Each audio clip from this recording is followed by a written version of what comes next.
Hey, welcome to the show. As I record this today, there's a war, inflation, affordability issues, and what seems like pure chaos all around us. Owning your own little piece of the world, something that could bring you some control in all of this mayhem. But the emotions are so intense right now that a lot of people think, you know what? I don't know if I could do this. I think debt is the one thing that's prohibiting me from buying a home. And I'd love to do that because then I could finally have some control. Here's the thing, with the right plan, you can use a rent replacement strategy to stop your rent cycle and take control today, even if you've got some debt. Let's get into it. How to Buy a Home educates, protects, and connects first-time homebuyers to qualified vetted realtors in their area. Whether you're looking for DIY information or step-by-step guidance, How to Buy a Home is the #1 resource for first-time homebuyers. What's happening, How to Buy a Home? I'm David Sidoni, your host and first-time homebuyer coach, and I got to tell you, right off the bat, mad props to you. The fact that you're here, that you elected to listen to this episode, that says a lot about you. You're a person of action. And in 2026, that is damn commendable. Respect. So let's start with some good news for you. Zillow has recently revised down its home price forecast for 2026 based on the activity they've seen so far this year. Their home value index now predicts U.S. home prices to rise just 0.5% over the next 12 months. That is incredible news for you first-time homebuyers. So we got the inflation and the war turmoil of early 2026, and it's caused many insecure buyers to pause their home buying plans. But the housing market, we know it's resilient, and the inventory is still low. So the rebound, it looks like it's going to be inevitable, but it's not going to happen immediately. However, for you, this fearful stall by the others, that's fine, because that means that you have an opportunity to either swoop in now and get a deal with less competition, or if you're a little further out in your process, you can use this precious time to build your plan with the hope that prices stay relatively flat while you're working on your last lease ever program. That's episode 441 for the details on how anybody can start their planning today, even if you're a year or two out. And the second piece of news, this one's good for you too. A new data report has determined that right now, because of this stall happening, there are 46.3% more home sellers than buyers in the housing market that happened in February. That's a numerical gap of 630,000 more sellers than buyers, and that marked the largest imbalance in the records that we've had all the way back to 2013. And get this, that's up a gigantic 29.8% from last year at this time. 30% more homes for sale than there were a year ago today. And the best news for you today, I'm here to reward you for stepping up. For reals, you are low-key fire and headed for the W. All right, was that too cringe? Fine, I'll do it the old man way. I wholeheartedly commend you for taking the time here to claim your future by debunking the myth of your personal debt being an insurmountable problem that prevents one from making a primary home purchase. There, is that better? All right, here's some of the analysis. With all the turbulence happening in the economy and home prices, interest rates, people are assuming that they're going to plan to buy a home, but just planning, it's something that they're thinking maybe they're going to delay right now. Gang, this confounds me to my core. Truly, I've been doing this a long time, and let's think about it this way. Delaying just researching and planning, not going out to buy a home, but delaying the research and the planning, it makes zero sense. Because no matter what's going on in the world, planning, it doesn't mean that you're going to go out and buy a home tomorrow. So while you're watching and seeing everything that's going on around you, you can plan. And that way you can watch the market. And then you can decide, hey, you know what? Things are settling down. I think I'm going to buy. Or you can just keep planning and keep researching and wait. If the market shifts a little bit, then maybe you'll find out, hey, now things are favorable for me. But if you haven't even started the planning, then you're not going to be ready and you're going to miss your best opportunities. Truly. That logic completely makes no sense to me. People go, oh, it's a bad time to buy a home. I'm not even going to start planning. What? What happens if things get really good to buy a home in 3 months or 6 months? You're not going to be ready. Or what happens if the market keeps going up? Well, now it's going to take you even longer to try to get into it. Seriously, gang. And one of the biggest culprits for people waiting is the myth that I don't think I can buy a home because I've got debt, especially student loan debt. People think, well, that's a non-starter for me now. I got too much debt. And what sucks is this has become the go-to reason why people miss out on their opportunities because they're assuming incorrectly. And they really haven't done the research or had someone explain all the research to them and give them their real options. The math that you're going to learn here today is going to challenge one of the most dangerous pieces of advice that's still floating around in 2026, even though it should have died a long time ago. You pay off your debt first, then buy a home. Yeah, that antiquated rule, that's going to be the reason that people are stuck renting 3, 4, or 5 years, extra years. And those extra years are going to cost them hundreds of thousands of dollars.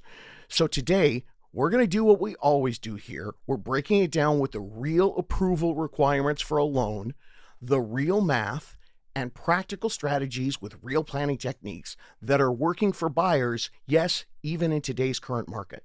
I want to bring some hope through my favorite friends, numbers. Now, the old timers say debt elimination is essential and the first thing you do. But they have no clue what it's like to live in a world of student debt, rising rents, and high home prices and high interest rates. Think about it. They bought a home 20 years ago, and they haven't rerun the numbers since. So here's what we're going to cover today. We're going to start with understanding your gross debt, that's your total debt number, versus the debt monthly payments. Understanding that piece, it's kind of the whole ballgame, the ultimate myth buster. And then I'm going to share with you the rarely taught but highly effective technique of the new way to save for your home purchase, the balanced approach. That's going to keep you from losing tens, maybe even hundreds of thousands of dollars, and not keep you stuck in the old get rid of all your debt and then save for a down payment. That's going to lose you money. So we're going to go over both of those things because a new economy needs a new strategy for today's buyer in today's housing market. And we're going to talk about the balanced plan that you need to do. The plan starts with learning the exact formula that home buying lending institutions, what they use to evaluate you. This eliminates all the guesswork. Then, once you've got the correct formula to know your own numbers, we're going to give you that balanced monthly savings plan where you're building some saving while you're reducing debt at the same time, simultaneously building for your down payment, but reducing your debt so you can get approved.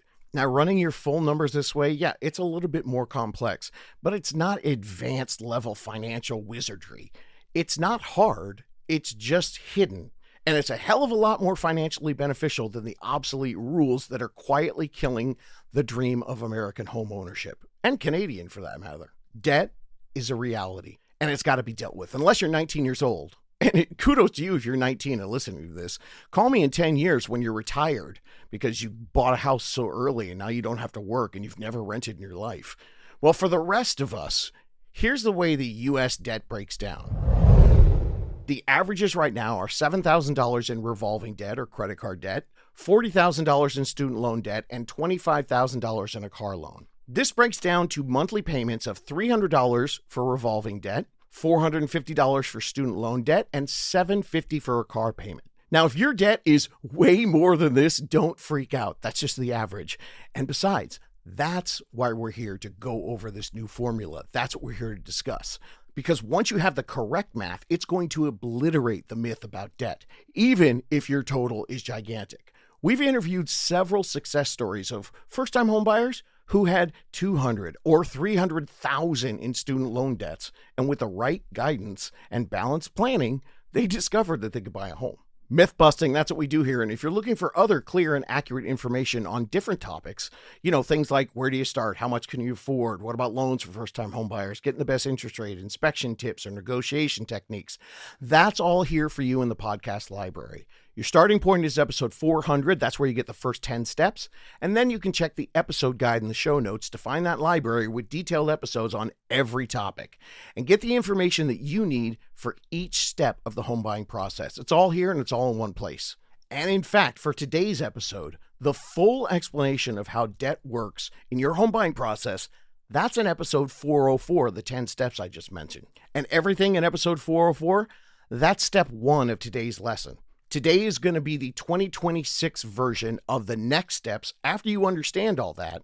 And that's where we're going to talk about creating a balanced attack on debt and savings. So if you haven't listened to episode 404, or it's been a while since you heard it, you may want to pause here and get some clarity so you can understand the baseline math of what we're going to be talking about. You need to know how the banks see your debt, how they look at you in monthly numbers, not your gross total.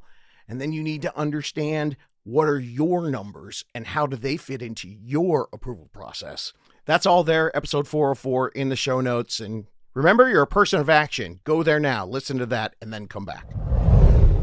All right, welcome back. Now that we're all refreshed on the basics of debt, I got to give you one quick disclaimer before we get into the tips for balancing your debt and your savings plan. What I'm coaching here is a safe and more financially beneficial way to get out of the rent cycle sooner. That's the way to start building wealth. If your debt is stable and predictable and your income is consistent, you know your numbers, and you get your guide to show you the real numbers for today's rent versus buyer and how it works for you, then cool. You can go and jump on these ideas. So in episode 404, you learn that your gross debt number is your total amount of your debt. And that should never control your motivation to start creating your home buying plan. Home lenders don't give a hoover damn about your total debt number. The only thing they want to know about are your monthly payments. Now, to show you how this works, I'm going to give you a quick example. And you can plug in your own numbers to build your own strategic plan of the balancing act of debt versus savings. And all the math that I'm going to present here today, this is just an example and it's an estimate. This is just for your learning purposes so you can see how this all works. Let's start with the baseline cost to buy a home.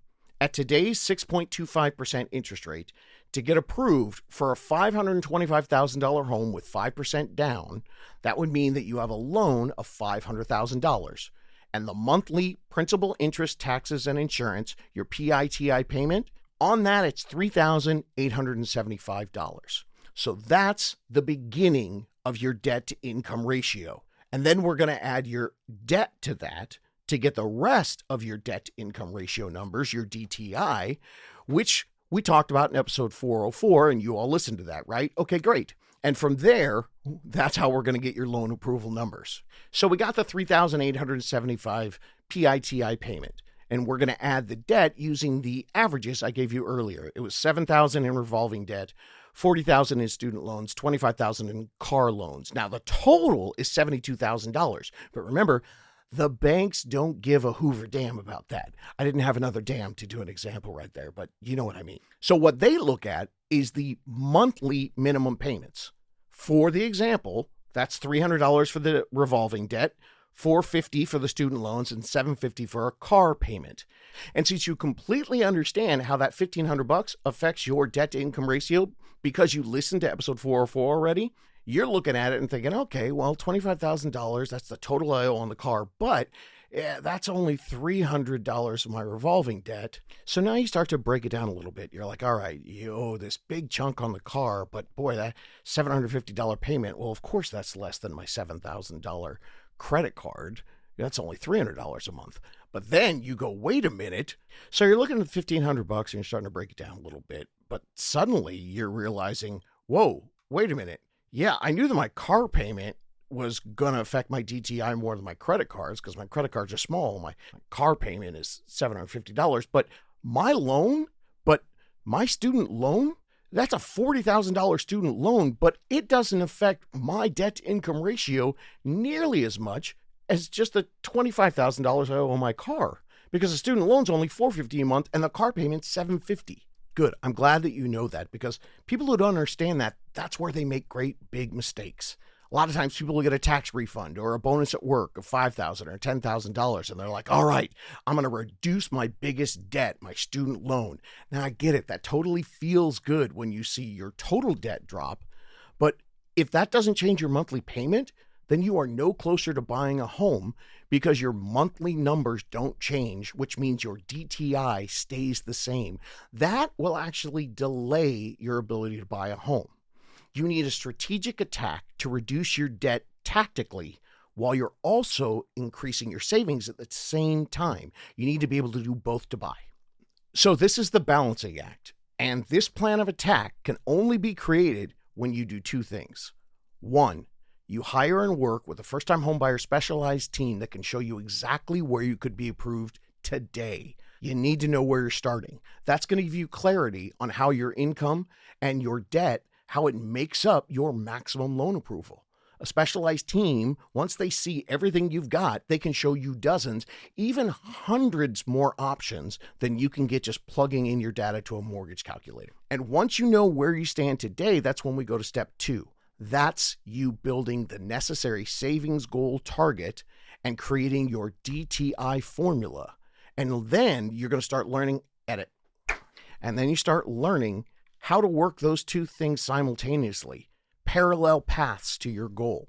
You and your team can review your revolving and installment loans, again, episode 404, if that doesn't make sense to you, and you can create a balanced attack, reducing your debt while building your savings at the same time, so you get the DTI number where you want to and you hit your approval number. Okay, and here's a quick side note. If you do have some extra money, don't pay anything beyond the minimum payment until you've run it by your professional team that you're working with. They're going to help you reach your best buying options as soon as possible, and they know and can work with you as to where you should be putting that money. I've seen people pay down what feels reasonable and responsible, and it makes sense, but it truly can delay their buying power by months, sometimes even by over a year.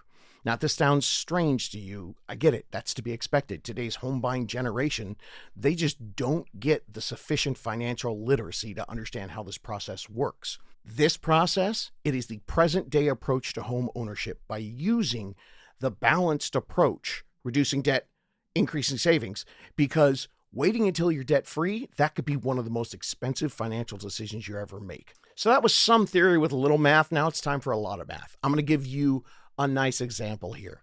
The full math on the options for how much you need to save, that's all in episode 457. But we're just going to start with that 5% on that $500,000. And the potential gains that you can make in owning a home earlier, that's all in episode 460. Today, we're just going to focus on the managing debt portion. And this is an example, an estimate, and your own balance planning, it's going to have so many different personal variables and options. So in this example, hopefully you'll learn and see how this works. Then you can talk to your team and figure out all the incredible things that you can do. So that $525,000 home with 5% down, you get a loan of $500,000. We're going to use the typical loan DTI, debt to income ratio, of 43% when you're using a conventional loan. Now it's up to you. You can go all the way up to that 43%, and there are some loan products where you can go even up to 50%. And of course, you are always free to go lower depending on your own personal comfort level. So the payment, that's going to be $3,875 a month. That plus your $1,500 minimum monthly debt payments, the obligations you have there, you add those together, that needs to be 43% of your gross monthly income. The total for those two together, $5,375. I did the math for you. That means you need a monthly income of $12,500. Now that's a gross number. That's a pre-tax number. So to figure out how much you need to make based on your debt and that payment, we do $12,500 times 12, and your total annual salary needed is $150,000 a year. Now that could be for one person or for two people if you're applying jointly for the loan. So if you make $150,000, you want to see if you're going to be comfortable with that. Here's how it works. Your pre-tax is $12,500, so we'll drop that down to $10,000 after taxes. These are the real world numbers. So $10,000 minus $5,375, that's your PITI plus $1,500 in debt. That's going to leave you with $4,625 a month. Now, if that number works for you to pay your other monthly bills and live comfortably, cool. You're set. Go out and buy a house. But wait a minute. What if you don't make $150,000 a year? You're not making $12,500 a month, either solo or combined. Damn. Well, now that means you don't qualify for the $500,000 home that you want. And you've already looked around a little bit, and you're seeing that the homes that you want, they're selling for $500,000. The $400,000 homes, they're just not going to work for you. But now you figured out that you don't qualify for $500,000 because you don't make $150K a year. Okay, here's an example of how you can manipulate the system to start gaining all the benefits of home ownership. You can't get the bank approval because you only make $138,000. And you're thinking, gosh, I don't want to wait another year or two for my salary to increase to make $150,000 so that my numbers hit the formula. Well, let's break down the numbers. We already figured out $500,000 loan. You need $150,000 in salary if you've got $1,500 in debt.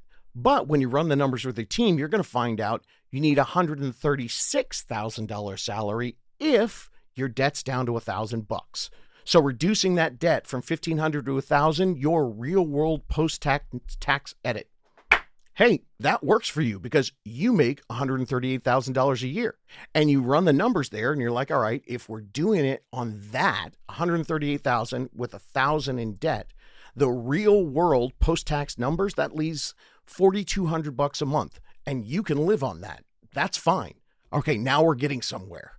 So what we need to figure out is how do we get rid of $500 a month in debt? Okay, I'm just going to use just this example, and let me show you all the creative ways that you can do it. First thing before we get into the debt is we have to look at the savings because you're going to be balancing the debt versus the savings. All right, now if you've got no money, then it's going to be a while before you can buy a home because you have to save up at least that 5%, at least in this example. But let's say right now that you figured out that you want about 8%, a 5% down payment plus 3% closing costs. So you're thinking you need 40 grand. Now, you might not need all of that, but right now you're sitting at about $35,000. So maybe your real estate support team can find you some creative ways to lower that $40,000 down to $35,000, but it doesn't matter because right now you don't even qualify for a $500,000 loan because you still have that $1,500 in debt. So let's just focus on not stressing too much about the savings right now, but trying to figure out how to get that debt number from $1,500 to $1,000. Okay, the credit card debt, $300 a month. Student loan, $450 a month, and the car, $750 a month. Well, you don't have big chunks of money sitting around. I mean, if you had an extra 40 grand, you'd just pay off the student loan, right? That's $450. That would be almost all the way there. But you don't have that. So let's figure out ways to attack this. Okay, first thing we look at. Let's say you could save $1,000 a month and use it to pay something down. If you pay the $7,000 of revolving credit card debt down, that would take you 7 months, but it would only reduce your debt total from $1,500 to $1,200 because the payment's $300 a month. Okay, so where does that leave you? You've got a $450 a month payment for student loans and a $750 a month car payment. So how can you lower the total debt by $500? These are some immediate extreme solutions. All right, first of all, sell the dang car. I've had people that have done it. You sell the car and boom, you're approved for a loan tomorrow.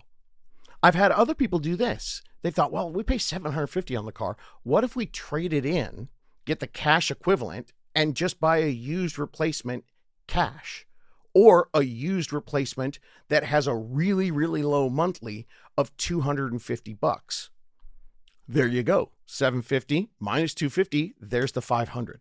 And I realize some of this sounds extreme, but go to episode 460 and listen to all the math for the money that you lose waiting 2 or 3 years if you're trying to pay off a car or reduce your debt the old way. Here's another one of the several different tips you could do. I've actually had buyers that have asked a family member to pay off their car, and then they set up a personal payment plan to them.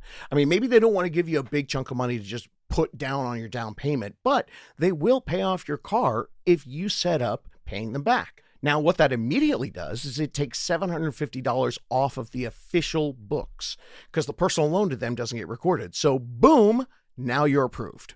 And you know what? They don't even have to pay it all off at that time because many lenders, they're not going to count what's called an installment loan, like your car loan, if you have less than 10 months to your payoff. So they could just pay it down to 10 months and you're good to go. All right, you still with me? This creative stuff gets fun with all the numbers. How about this one? You're looking to get $500 off, so you refinance the car loan. You take $400 off for a new payment of $350.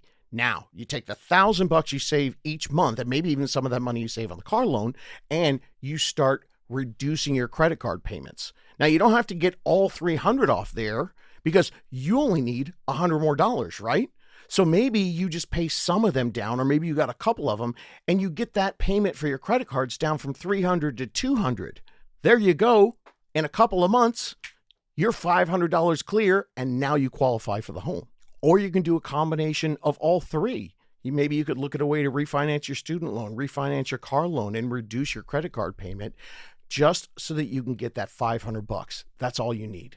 Another technique we've seen buyers do is If you understand that the credit cards is $300 and you have a $500 difference you need, we've had people that aren't quite ready yet and they still got to work down the line. So what they do is they start aggressively paying down the credit card debt, because today you need that total debt to be $1,000, not $1,500, in order to get approved. But that is based on today's numbers. That's based on today's interest rates and today's home prices.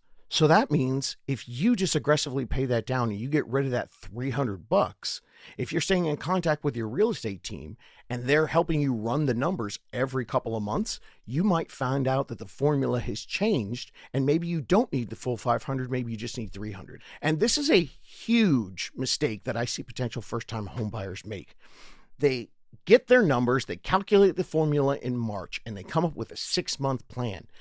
But then they don't understand how different it could be 6 months from now. They don't realize how dynamic and fluid that formula is. It's changing all the time. So when people say to me, yeah, David, I'm really ready to do this, but I don't want to bother a realtor or lender until I'm ready. Well, that's one of the problems. You don't realize how ready you are, because unless you're having this reviewed by a professional, you have no idea all the changes that happen every single week. Obviously, you can see with just these 3 variables that I'm using, there's a million different ways that I was going with that. So that means, depending on what you've got, there's going to be hundreds of techniques that you can use to get the same result as the example I just gave you. You're all going to have different debt and different options. This is why there is no one-size-fits-all technique that I can teach. Nobody can say, all right, here's what you do. For your best result, always put 50% towards your savings and 50% towards your debt reduction. So homies, if you came here looking for the magic formula, damn, I ain't got it.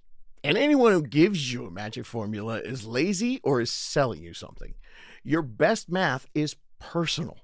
And you got to do that with the guidance of a professional team that has seen and done thousands of different techniques, because we know and have been through the many, many ways to skin this cat. And now that I got your brain all mathy, now that you're seeing all the different equations that can be created and the thousands of different personal techniques that you can use when you're doing your own balanced savings and debt plan, running them simultaneously, let me run some more numbers for you. Now, I know that some of you out there, you probably have some automatic savings in place. I'm not talking about your 401k contributions. If your employer matches it, don't mess with that. I mean above and beyond that. There are a lot of people that, when they're renting, they might be investing $300, $500, or even $1,000 into a savings account or investment vehicles. Now that you know these numbers, if you've got your goals for your home savings account and your debt reduction strategy, one of the things you can do is take that extra investment account and you can suspend those or just reduce them for the several months while you're prepping to buy a home. Now, the old timers out there, the financial advisors who are all crusty and ancient, they would be outraged and they would call this irresponsible advice. Okay, easy, Grandpa. In today's world, a few months worth of scaling back on your investing, the money that you think is going to gain you more in life, cool.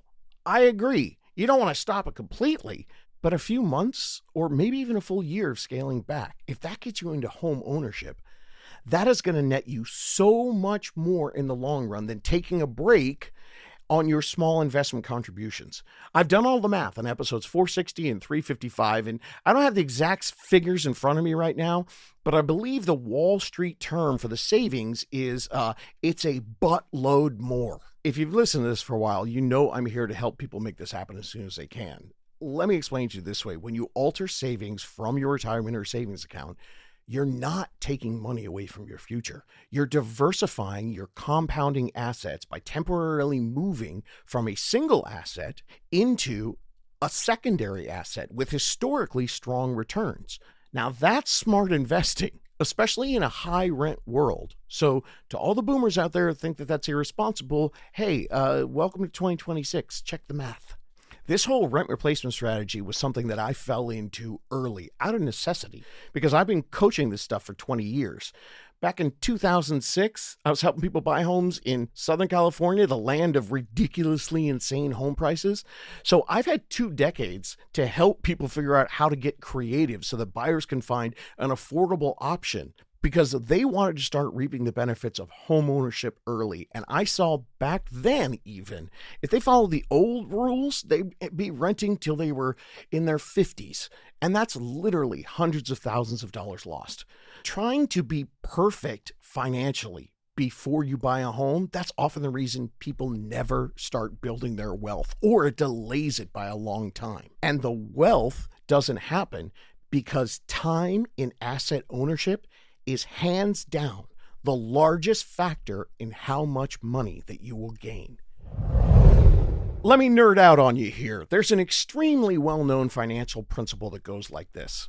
If person A invests $5,000 a year from age 20 to 30 and then stops at 30, stops forever, and person B invests the same $5,000 a year, but they do it from ages 30 to 50, so twice the time, so they invest twice as much. When both people turn 50 years old, person A will have $60,000 more, even though person B invested twice as much. It was the time that actually built more wealth for person A with only half the investment. And at 65 years old, person A with only half the investment, they'll have $170,000 more. I've told the story here several times about how in the 1990s, I was in Hollywood. I lived in 4 different apartments over about 7 or 8 years, and I spent $112,000 in my rents and security deposits. In today's dollars, that's approximately $285,000 spent in rent. At 28 years old, I moved back to Orange County, renting all that time, and the only thing I had to show for it was a $1,500 security deposit. Then at 35, I became a realtor, and suddenly I was like, oh my God. I learned that at 21 years old, when I moved up to Hollywood, I could have bought a $100,000 condo, and it would have been nicer than every one of the apartments that I rented. And the down payment would have been equal to the first, last, and security deposit that I paid on my very first place. And then at 28 years old, even though the market crashed, I wouldn't have really made any money on the condo, but I would have been paying it down for 7 years. I could have rented it out, and I would have ended up making great money each month. Could have kept it until I felt like selling it. So if I moved it, rented it out, and kept it until I was 35 years old, from 1998 to 2005, I would have made like $250,000, maybe even $300,000. That would have changed my life at 35 years old. And get this, if I kept it till today, I would have lived in it for 7 years, paid the same amount that I would have paid for all those apartments. And now I'd have 25 years of making LA landlord money. That's lucrative. And I'd be sitting on a paid off condo today, making like $3,000 a month minimum. And the condo would be worth at least $700,000. Now, I've had some people, when I tell this story, they'll say, well, yeah, I mean, that sucked for you. But man, 1991, it was way easier to buy a home back then. Yeah, yes. That is precisely why I'm preaching and teaching the way to do it today. Getting in is all that matters. Doesn't matter what the costs are, especially when you compare it to the rents of today, because the math on the compounding effect, that doesn't change in home ownership. Yes, I completely understand affordability is different today, but that's the reason why it's so important to get in. The compounding effect.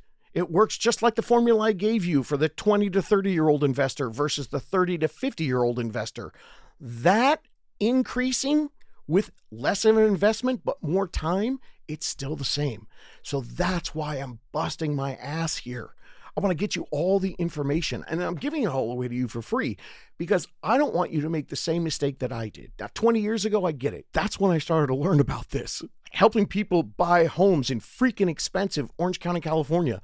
Suddenly, I learned the secrets how to get in the game, and I wasn't concerned about what people were saying about, oh, it's not a smart way to buy. Well, we never put anybody in danger.